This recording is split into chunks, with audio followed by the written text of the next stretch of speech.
नमस्कार, सीएनबीसी आवाज़ मोतीलाल ओसवाल स्टूडियो में आप सभी का स्वागत है। अब हम तैयारी करेंगे 10 के दमदार ट्रेड्स की। पहले हेडलाइंस। निफ्टी की वीकली एक्सपायरी के दिन बाजार में बढ़ी तेजी की रफ्तार। निफ्टी हल्की बढ़त के साथ इनफैक्ट अच्छी बढ़त के साथ अब 25,550 के करीब। बैंक निफ्टी में भी रौनक, मिड और स्मॉल कैप में खरीदारी। मेटल और ऑटो शेयरों में आज अच्छी रफ्तार, आधा % से ज़्यादा चढ़े दोनों ही इंडिसेस। मेटल में एनएमडीसी और नाल्को वायदा के टॉप गेनर्स में शुमार, साथ ही आईटी और फार्मा में भी खरीदारी। भारत और अमेरिका में डिफेंस फ्रेमवर्क पर बनी सहमति। दोनों देशों के बीच 10 साल के लिए होगा स्ट्रेटेजिक करार। खबर के बाद डिफेंस शेयरों में शानदार रिकवरी। हेल बीएल में खरीदारी, साथ ही कुछ दिनों में ट्रेड डील भी हो सकती है फाइनल। आज के बिग स्टॉक्स और स्पॉटलाइट पड़े एकदम सटीक। एशियन पेंट्स निफ्टी के टॉप गेनर्स में हुआ शुमार। वहीं डॉलर इंडेक्स में कमजोरी से टाटा स्टील को मिली मजबूती, साथ ही मजबूती तिमाही अपडेट से V2 रिटेल भागा। उधर spotlight share Divij lab record ऊंचाइयों पर पहुंचा। बाजार को नहीं पसंद आए डीमैट के Q1 अपडेट। शेयर करीब 4% टूटकर बना एफएनओ का टॉप लूजर। मैक्वेरी और मॉर्गन स्टैनली ने भी शेयर पर दिया था नेगेटिव व्यू। उधर M&M फाइनेंस बिजनेस अपडेट के बाद 2.5% चढ़कर बना एफएनओ का top gainer.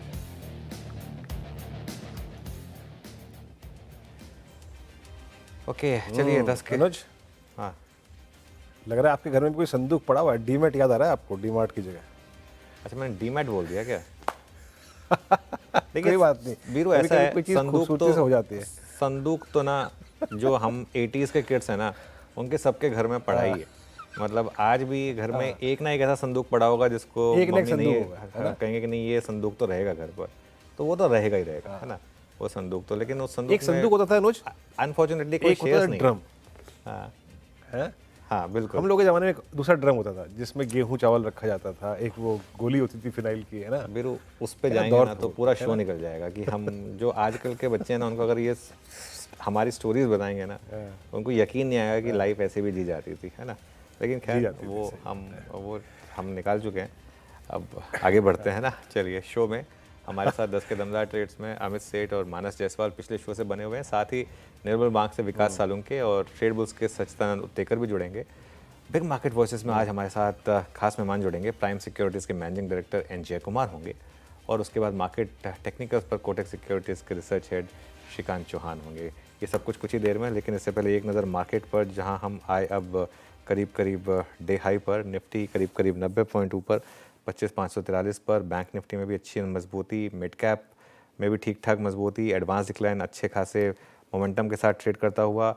M&M, ONGC, Wipro, ICICI bank, Tata steel, Infosys, ये कुछ स्टॉक्स हैं जिन्होंने निफ्टी में जान भरी। बजाज फाइनेंस और कोटक यहाँ थोड़ी सी गिरावट। एफएनओ में अगर आप देखेंगे तो Avenue supermart, Nykaa, PNB, Tata power, ये सभी न्यूज़ ड्रिवन काउंटर्स हैं। ये टॉप लूजर्स में शुमार हैं इस समय। और blue star, oil India, M&M finance, Bosch, KI industries, Tata chemicals, ये इस समय तेज़ी वाले शेयरों में शुमार। वीरू, जैम, चलिए, तो ये था अब तक का बाजार का जो मतलब पिछले पौन घंटे बिहेवियर रहा, उसके एक छोटी सी summary. Nifty trying hard to strike that option writers zone. याद रखिएगा, पहले कॉल राइटर्स के आप ऊपर ट्रेड कर रहे हैं, बट उस 550 को हिट करने की आप कोशिश करते हुए ब्रेथ अच्छी है एज ऑफ नाउ। आइए ट्रेड्स पिक करते हैं और इस क्रम में सबसे पहले अमित सेठ, मानस जायसवाल जी से बात करेंगे। ये पिछले कार्यक्रम से इस कार्यक्रम में भी, और विकास सालुके और सचिदानंद उत्तेकर फ्रेश पर्सपेक्टिव जुड़े हैं। Sachin ji, good morning. Blue star का एसी लगवाया था क्या आपने घर पे? कॉल कर दी थी आपने, बहुत अच्छी रही वो, और आज शानदार मूव। गुड मॉर्निंग वीरेंद्र जी। वीरेंद्र जी, पूना में तो मुझे लग रहा है एसी की जरूरत नहीं है, तो अभी भी मेरे घर पे एसी नहीं है। बिल्कुल। ये डिस्क्लोजर हो। एंड जिस तरीके से मार्केट है, मुझे लग रहा है काफी स्ट्रॉन्ग मोमेंटम प्ले यहाँ पर अनफोल्ड हो रहा है। जिस तरीके से पोजीशनिंग हो रही है, लग रहा है कि एक्सपायरी के लिए 25,500 के ऊपर की ही एक्सपायरी होनी चाहिए। हो सकता है कि ये पर्टिकुलर स्विंग ऑलमोस्ट 25,650 700 तक भी एक्सटेंड हो जाए।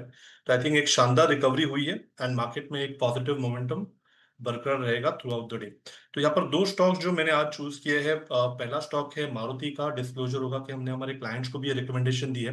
काफी समय से यहाँ पर एक अच्छे कंसोलिडेशन बैंड में ये स्टॉक लॉक्ड इन रहा था। कल के सत्र में डिस्पाइट ऑफ मार्केट वीकनेस इसने एक engulfing bullish kind of formation exhibit किया था एंड वहां से जो उसने एक रिकवरी बनाई है, लगातार यहाँ पर एक higher top higher bottom sequence इसके शॉर्ट 30 मिनट चार्ट पे नजर आ रही है। तो जिस तरीके से डेटा है, मुझे लग रहा है वेल पोजिशंड है 13,600 के लक्ष्य को हासिल करने के लिए। ट्रेडिंग टारगेट होगा 13,160 का, पोजिशनल टारगेट होगा 13,600 का। खरीदारी करनी है मारुति के फ्यूचर्स में। स्टॉप लॉस आपको लगाना है 12,580 पे ऑन क्लोजिंग बेसिस। जो सेकंड स्टॉक मेरे रेडार पे आया है, वहां पर भी एक बुलिश फ्लैग फॉर्मेशन है। काफी समय से हम इसे ट्रैक कर रहे हैं। टाटा केमिकल मुझे लग रहा है वेल पोजिशंड है 1,000 लेवल को वापस रिविजिट करने के लिए। जिस तरीके से स्ट्रक्चर है मोमेंटम के लिहाज से, मुझे लग रहा है 975 तक ये रैली बन सकती है। सो खरीदारी करने की सलाह होगी 932 के स्टॉप लॉस के साथ टाटा केमिकल के फ्यूचर्स में। ओके, ये हो गए दो ट्रेड्स आपके। एक एक एक एक फीलिंग आ रही है स्क्रीन देखकर। आई मीन स्टॉक्स की प्राइस वो हमें, अल्ट्राटेक सीमेंट एक day high, ICICI bank day high, HDFC bank day high, I Reliance है डे हाई, डिफेंस मूव लेता हुआ। एक खबर, एक ट्रिगर, एक ऐसा घटनाक्रम जो बाजार का थोड़ा सा मूड ठीक कर दे, शायद पॉसिबल अगर आप देखें तो ये US India I think defence ties को लेकर जो अभी डेवलपमेंट है ना, लग रहा है। अनुज में बात करेंगे कुछ देर इस पे, लेकिन अमित जी गुड मॉर्निंग, आपके दो ट्रेड्स। जी वीरेंद्र जी, इस समय का है मेरे दो ट्रेड्स में से पहला रहेगा महिंद्रा एंड महिंद्रा ऑटो क्षेत्र से। एक स्ट्रॉन्ग काउंटर रहा है, 3-4 दिन का पुल बैक आया जिसने 10 एमए पे फॉल्ट लिया, और आज के सत्र में एक स्ट्रॉन्ग बुलिश कैंडल हम वापस देख रहे हैं। तो महिंद्रा एंड महिंद्रा पोजिशनली भी बाय किया जा सकता है। 3150 का स्टॉप लॉस रहेगा और टारगेट्स हमारे 3300 3300 पे रहेंगे। दूसरा स्टॉक जो मैंने चूज किया दैट इज भारत फोर्ज। यहाँ पे 10 और 20 डेमा पे पिछले 7-8 दिनों से एक रेंज कंसोलिडेशन हो रहा था और आज रेंज का ब्रेकआउट दिया स्टॉक ने, तो इसे बाय करें। लगभग 1310 का स्टॉप लॉस रहेगा और टारगेट्स रहेंगे 1370 के। ओके, मानस जी आपकी दो ट्रेड्स इस समय की। तो अनुज जी, पहला स्टॉक ऑयल इंडिया का रहेगा, जहां पर स्टॉक ने 200 डे मूविंग एवरेज पे सपोर्ट लिया, आज रिकवरी में 20 डे मूविंग एवरेज को रीगेन कर लिया। तो ऑयल ऑयल इंडिया में खरीदारी करने की राय रहेगी। स्टॉप लॉस रहेंगे 439 के और टारगेट रहेंगे 460 460 रुपए के। दूसरा स्टॉक वोल्टास का है, जहां पर high top higher bottom clearly दिख रहे हैं। 100 डे मूविंग एवरेज को स्टॉक ने रीगेन कर लिया है। तो वोल्टास में भी खरीदारी करेंगे, 1329 का स्टॉप लॉस लगाएंगे और 1390 1390 के टारगेट सेट करेंगे। ओके, ये ट्रेड हो गया वोल्टास। देखिए, दैट्स ऑल अबाउट प्लेसमेंट। आज सुबह खबर नेगेटिव थी इस पे, बट वोल्टास ने क्या बिहेव किया as per the stats. Now above 100 day exponential moving average development में आपको बता देता हूँ। पहली बार post 14 Jan 2025 Voltas above 100 day exponential moving average. शानदार मूव यहाँ पर। विकास गुड मॉर्निंग, आपके दो trades. Good morning Virendra ji. देखो, मेरे दोनों भी बाय साइड के रहेंगे। जैसे कल भी एक्सपेक्ट कर रहे थे कि मार्केट इंपॉर्टेंट सपोर्ट जोन पे आसपास आ चुका था, वहां से एक पुल बैक रैली एक्सपेक्टेड थी। मेरा पहला बाय कॉल रहेगा बैंकिंग में। आईसीआईसीआई बैंक मुझे लगता है यहाँ से एक शार्प अप मूव दे सकता है। जिस हिसाब से लास्ट 3 ट्रेडिंग सेशन में हमने देखा कि प्रेशर बिल्ड होते हुए देखने मिला था, लेकिन नीचे में इंपॉर्टेंट जो सपोर्ट था 1420 के आसपास का, ऑलमोस्ट उसको टच करके वहां से एक पुल बैक रैली यहाँ पे मुझे लगता है देखने मिलेगी।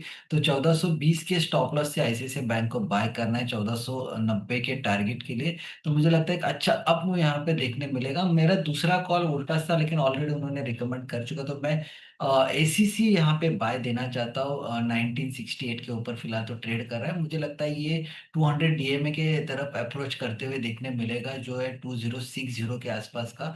तो 2060 के टारगेट के लिए यहाँ पे एसीसी बाय किया जा सकता है। नीचे में 1930 का इम्पोर्टेंट इंट्राडे बेस पे सपोर्ट देखने मिलेगा। तो 1930 के स्टॉप लॉस से एसीसी को यहाँ पे बाय करना है। और यहाँ पे एक डिस्क्लोजर रहेगा, हमने हमारे क्लाइंट को आईसीआईसीआई बैंक रिकमेंड कर चुके हैं, तो आईसीआईसीआई बैंक में हमारा भी पॉजिटिव। चलिए ठीक है, तो ये इस समय आपकी इस समय की ट्रेड्स। अब मार्केट के मेगा ट्रेंड पर चर्चा करने के लिए प्राइम सिक्योरिटीज़ के मैनेजिंग डायरेक्टर एन जयकुमार जुड़े हैं, जिनके पास कैपिटल मार्केट में 3 दशक से ज़्यादा का अनुभव है।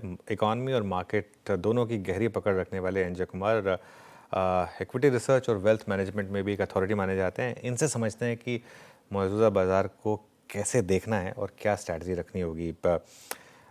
जेक्स गुड मॉर्निंग, शुक्रिया आप शो में आए हमारे। इस मार्केट ने इतना कुछ सहा और उसके बाद भी नहीं गिरा। क्या अब ये मार्केट एक साइन दे रहा है कि अब हम वापस ना सिर्फ ऑल टाइम हाई लगाएंगे बल्कि मच हायर हाई लगाएंगे? सबसे पहले निमंत्रण के लिए बहुत बहुत शुक्रिया। ये जो आप कह रहे थे कि मार्केट क्या कहना चाह रहा है, एक्चुअली लास्ट 6-8 महीने से ये कहना चाह रहा है कि हर तकलीफ और हर कठिनता का मतलब ये एक ओवरकम करके पहले ये ट्रम्प के टैरिफ्स का इशू हुआ, फिर वॉर हुआ पाकिस्तान इंडिया का, फिर मिडल ईस्ट में वॉर हुआ।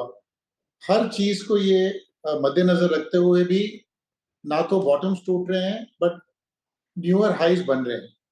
तो मुझे तो लगता है कि बिल्कुल साफ मार्केट का जो स्टेटमेंट है बिल्कुल साफ है। सिर्फ एक चीज के लिए मार्केट अभी वेट कर रहा है कि ये टैरिफ्स का जो मुद्दा है एक बार के लिए खत्म हो जाए, या तो डील बन जाए और डील में अगर टैरिफ्स भी इम्पोज करना हो तो कितना है क्या है, ताकि कंपनीज और द कंट्री इटसेल्फ पोजीशन कर पाए कि आगे जाके क्या करना चाहिए।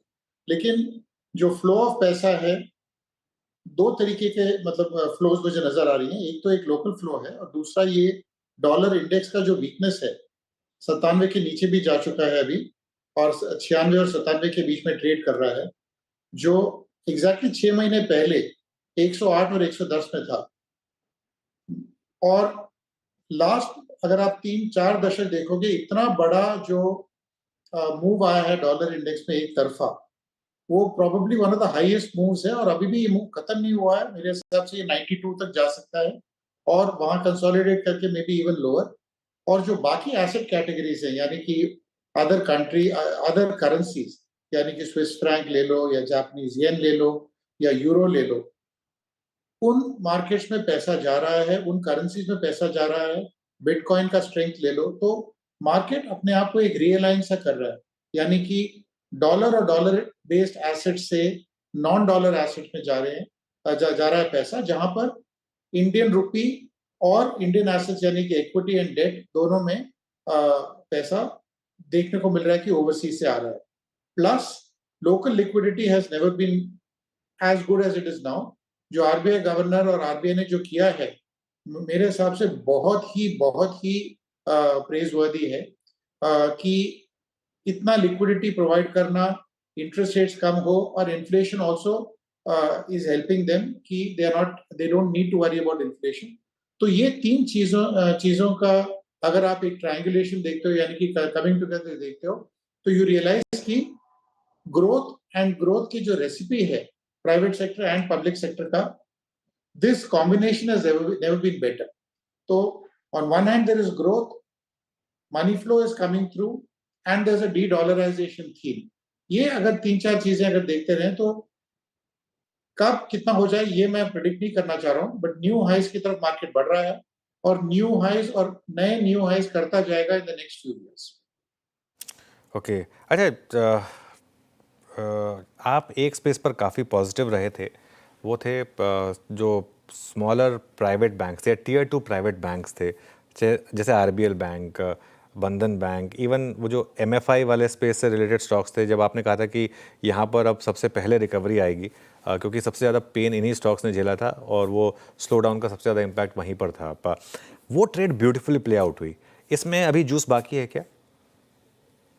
अभी तो अगर आप मैं स्पेसिफिक कोई खास बैंक के बारे में बात नहीं करना चाहूँगा, लेकिन ये जो सेक्टर है, एक तो ये सेक्टर में growth is higher than the normal banking growth. Number 2, in this sector, the corrections or the compensation of difficult times has happened and provisioning has been done much beyond what was required. इस space में अभी भी मेरे हिसाब से कुछ banks हैं जो बिलो बुक ट्रेड कर रही हैं। ये एनालिसिस तो लोगों को इंडिविजुअली करना पड़ेगा। जहां पर most private sector banks have gone to 1.5-1.7 times book, उस माहौल में अगर बिलो बुक अभी भी मिल रहा है और वो बैंकों का specific issues have been addressed, तो मेरे हिसाब से यहाँ से भी 30-40-50% अपसाइड है। बट क्योंकि ये अपसाइड इतनी जल्दी आया है, कुछ बैंकों का नाम आपने लिया, कुछ बैंकों की जिक्र आपने की थी, उन बैंकों में हालांकि लोज से मूव 40-50-60% आया है, लेकिन ये पॉइंट नोट किया जाए कि इतना लो जाना नहीं चाहिए था इन बैंकों को, because they were trading at that point on the lows at almost 5 और 0.6 टाइम्स बुक। तो वहां से जो बैंक्रप्सी प्राइसिंग कहते हैं, वहां से जब मूव आया है, तो अभी when 0.5, 0.6 book becomes 0.9 book, so that move is like a 60% move from the lows.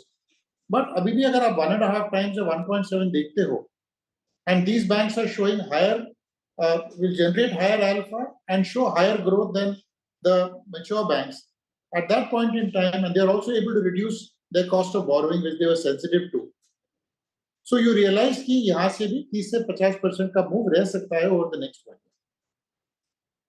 30 से 50% का मूव हुआ यहाँ से। अब क्योंकि हम ऑल टाइम हाई के काफ़ी करीब हैं, आपको यहाँ से और थीम्स क्या अच्छी लग रही हैं? एक फार्मा की थीम की आपने बात की थी, वहाँ भी अच्छे मूव्स देखे थे हमने, लेकिन इनके अलावा जो हम ऑलरेडी थीम्स डिस्कस कर चुके हैं, और किस थीम में पैसा लगाया जाए?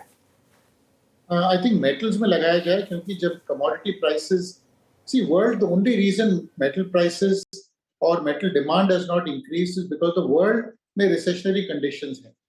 लेकिन अगर इंटरेस्ट रेट्स और the money with the weaker dollar, if the money starts moving to emerging markets, मुझे लगता है वो मनी फ्लो से ही एक डिमांड सर्ज आ सकता है। यानी कि metals could be a good theme to play from here. Metals and commodities could be a very, very good theme. In addition to pharma, which has been ignored over the last 3-4 months, because pharma में overhang एक ही चीज है कि tariff का क्या impact होगा, और एक और चीज है जहां पर फार्मा और PLI in that space हो, along with tariffs, एक चीज जो कंडीशन है कि अमेरिका है सेट कि चाइना से गुड्स जो आते हैं इंडिया के थ्रू अगर आते हैं तो bypass tariffs that China has been imposed, then that is not permitted under the new arrangement. So yani ki minimum import prices will have to be put in for goods coming from China into India. So yani ki twin protection hoga, especially pharma and other related sectors jahan par minimum import pricing aayega. Minimum import pricing plus PLI, that is going to be the framework going forward. Pehle PLI tha for domestic production, that PLI along with minimum import production, minimum import prices, which is like a protective thing against Chinese dumping. So if you can identify stocks in this area, I think it could be a very positive development for those spaces, especially pharma spaces. So Okay. pharma and metals are two spaces that I like at this point. Pharma और metals ये आपको अच्छे लग रहे हैं। इसमें आप IT add नहीं करेंगे? अगर ये क्या सेक्टर अब क्योंकि अपने हाई से नीचे, क्या यहाँ पर भी रिस्क रिवॉर्ड फेवर है या इसको थोड़ा भी अवॉइड करना है? मैं आईटी को अवॉइड करूंगा, अभी भी कंजम्पशन थीम्स डोमेस्टिकली मैं अवॉइड कर रहा हूँ। बट वन स्पेसिफिक थीम जिसके बारे में, जिसमें ज्यादा स्टॉक्स भी हैं नहीं लेकिन बात किया जा सकता है, इज आईटी। प्रिंसिपली मैं इसलिए अवॉइड करूंगा कि इम्पैक्ट ऑफ एआई बहुत जबरदस्त है। On a daily weekly basis हो रहा है कि jobs are getting lost and jobs are getting repositioned, productivity is going up because of AI. तो AI theme in the BPO space, तो BPO is a good space to look at, जहां पर use of AI is reducing the staff populating or the population of the BPO, should I say, networks. So, the number of seats हैं, अगर वो bots are able to handle those, especially by handling specific queries, not just standardized queries. So, AI plus BPO, that space could be in for, and there are one or two small themes. I don't want to talk specific stocks, but that could be a huge positive from a market point of view. For those specific spaces. So bottoms up, आपके investors भी bottoms up चाहेंगे, आपके दर्शकों को भी I think उन stocks में खोजने में थोड़ा मजा आएगा कि BPO plus AI could be a good combination to work with. Okay, ये अच्छा कि आपने क्लैरिफाई कर दिया कि दर्शकों को बॉटम अप अप्रोच बेटर रहेगी। मुझे लगा कि आप शायद पर्सनली मुझसे मुझे वो ऑफर दे रहे थे। आप वो कभी भी ले सकता हूँ, वैसे मैं, आपको पता है।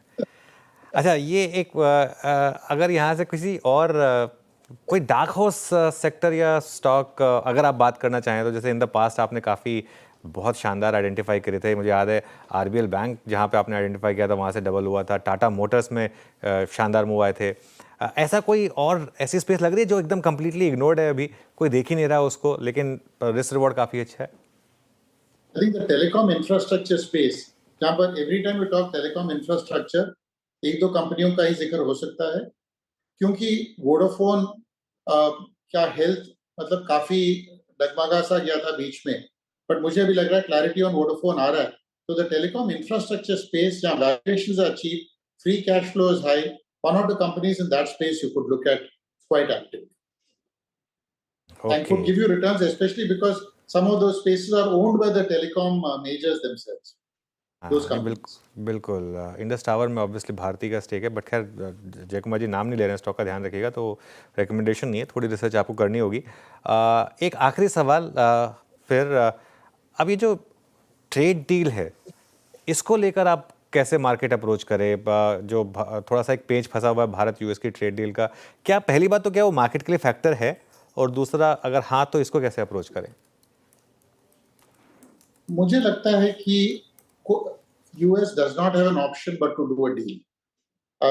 जेरेमी पावेल ने एक स्टेटमेंट दिया है कि जैसे प्रेसिडेंट ट्रम्प चाहते हैं इंटरेस्ट रेट्स कट कर सकते थे, लेकिन टैरिफ्स के कारण नहीं काट रहे हैं। तो एक चीज तो पक्की बात आ गई कि वो ट्रम्प को भी मालूम है जो नेगोशिएशन हो रहा है वो ट्राई कर रहे हैं। इतना कुछ करने के बाद चाइना के साथ क्या डील साइन किया उसके भी जो कॉन्टूर्स हैं, जो फ्रेमवर्क है, वो भी आइडिया नहीं है। एक कंट्री के साथ किया वियतनाम, जिसके बारे में इतना ढिंडोरा पीटा जा रहा है कि हमने बहुत बड़ा डील कर दिया। इंडिया के बारे में बोल तो रहे हैं कि डील हो जाएगा।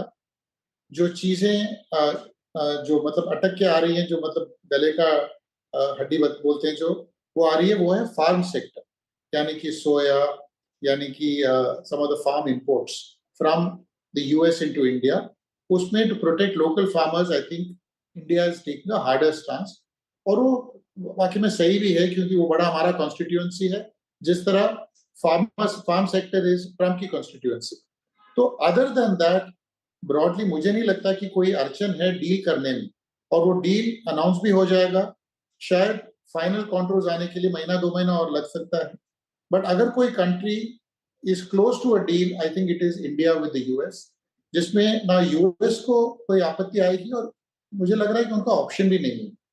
तो ट्रेड डील जो है ऑफ कोर्स बिल्डअप किया जा रहा है, जितना नेगोशिएशन हो सकता है, एंड बिहाइंड द सीन्स तो मैं जाऊंगा नहीं, लेकिन जो हमारे कास्ट ऑफ कैरेक्टर्स हैं, जैसे right from the prime minister down to Piyush ji, Jaishankar ji, I think they are more than adequately updated on what needs to be done from an Indian corporate point of view. तो मुझे लगता है कि deal तो announce हो जाएगा, हालांकि final कॉन्ट्रोल्स में टेक अनदर मंथ और 2 टू कम थ्रू, बट एक ब्रॉड डील हो जाएगा। डिफेंस का आज एक डील अरेंजमेंट अनाउंस हुआ है।